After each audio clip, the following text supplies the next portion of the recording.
Okay, so this video is going to be discussing orthography and spelling. And I'm not sure if I'm going to give like a lesson on this. It's just kind of like an FYI video, for your information, kind of, something maybe new to you, something that may be interesting. So just a little video that I just want to make. And we're going to talk about Cebuano's orthography and the history of Cebuano spelling. So yeah, you might learn something new. Anyway, we're talking about first the Old Cebuano, right? Old Cebuano was written in what's called the Badlit script. And for those of you who are familiar with Philippine languages, especially Tagalog, Old Cebuano was written in something similar to the Baybayin script, right? Baybayin script, except they called it the Badlit script. And in Baybayin, it was this kind of syllabary structure. So these symbols, like these different symbols that are there, represented a syllable. Like it could be like a ba or a ta or a ka or a la or a ma, something like that. And these symbols were influenced by the Indic script that came all the way from India, the Sanskritic stuff, all that Sanskritic factors that came in, and it was borrowed. It came in through the Indochina Peninsula and the Malay traders, all that stuff, right? So yeah, they use what's called the Badlit script, right? Other tribes at that time, other communities were using their own, like the Mangyans. I think in Mindoro they use the Hanwo script. I'm not sure if I'm saying it right. I know that the Tagalogs use the Baybayin script. The Kampampangans use something else. Yeah, so, and then the Muslims down in Mindanao, they use the Jawi script, or their Arabic-based kind of script, right? Their Arabic writing to write whatever languages, whatever influences they had. In Cebuano, though, they use the Badlit script, right? When the Spanish came over, when the Spanish explorers came over, they started documenting certain words in their own alphabet. So, most notably, Antonio Pigafetta, he was an Italian explorer that came with the Spanish crew. Spanish, Portuguese? Yeah, Spanish, whatever.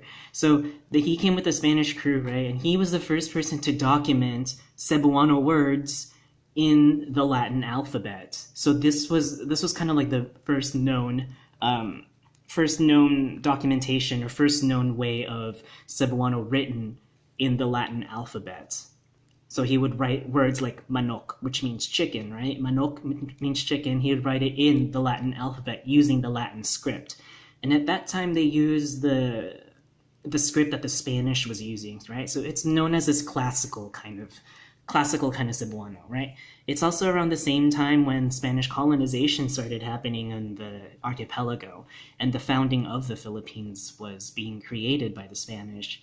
So if some of you out there remember or have learned about the Doctrina Cristiana, which was written in, again, the Tagalog language, it served as a translation of the Tagalog language into Spanish, or Spanish into Tagalog, by using the Baybayin script and translating that Baybayin Tagalog script into the Latin alphabet. And that's really classical. It was very classical.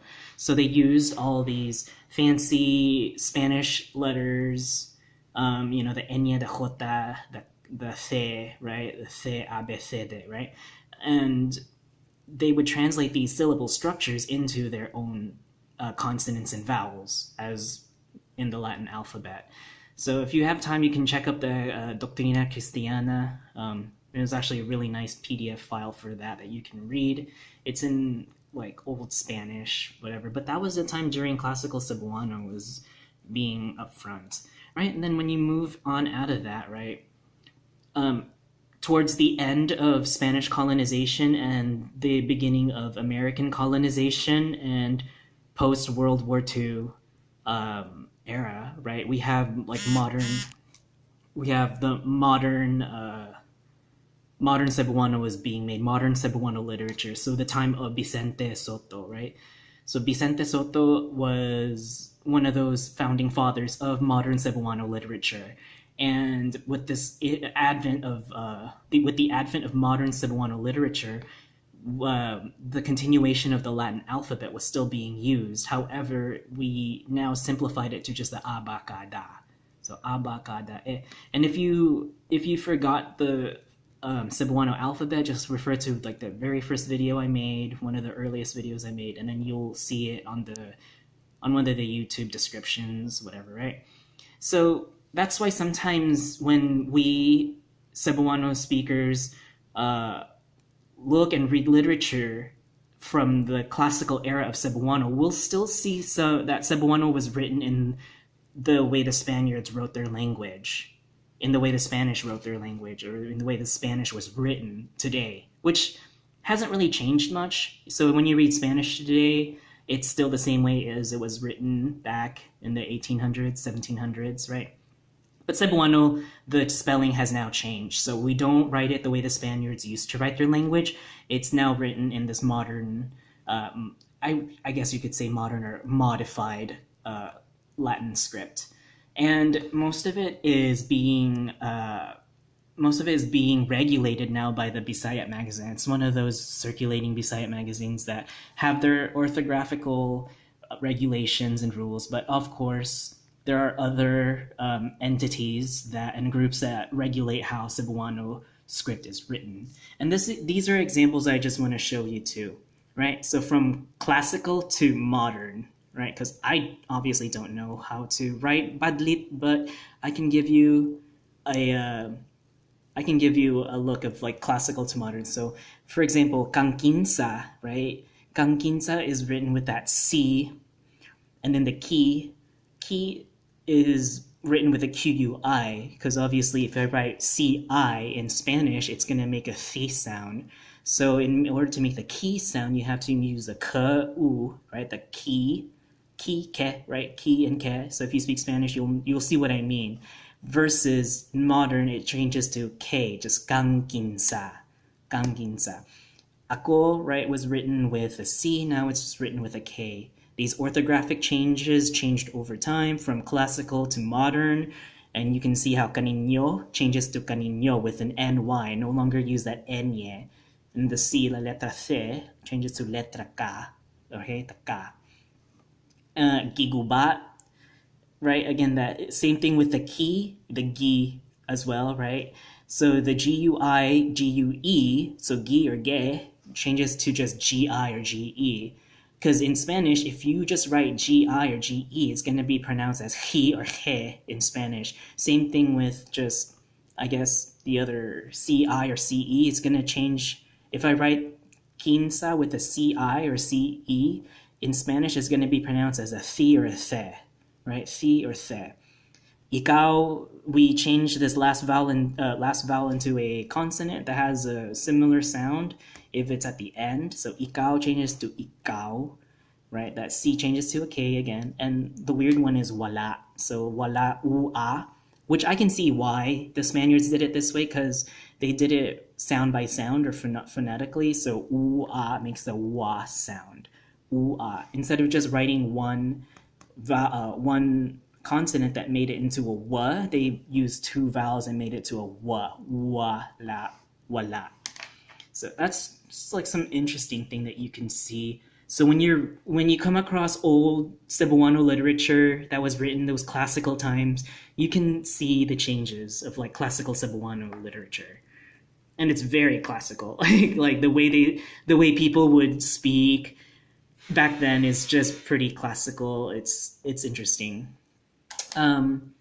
And one of the things that I just want to touch up on before I end this video, so I've noticed that back in the other video with the orthography of the plural adjectives and the adding the hyphenated words, you add the hyphenated words if it's going to be a vowel, if there's two vowels like this. So dako changes to dagko.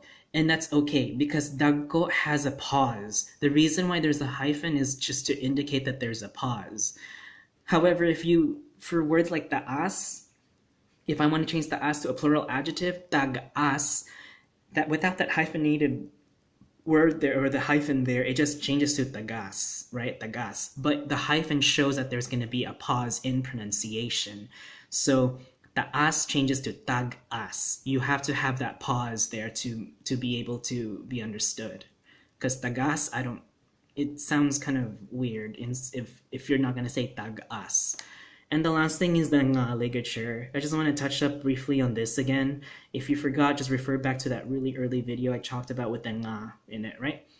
If you have words that end in an N or a vowel, you can just tack the ng ending to the words, right?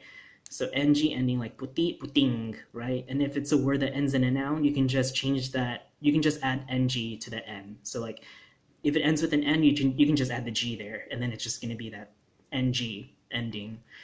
Because the N, obviously, you don't want to put two N's, so you just put the ng, right? But if it's a consonant, you have to use the nga. You have no choice but to use the actual word nga. All right? Hope you learned something new.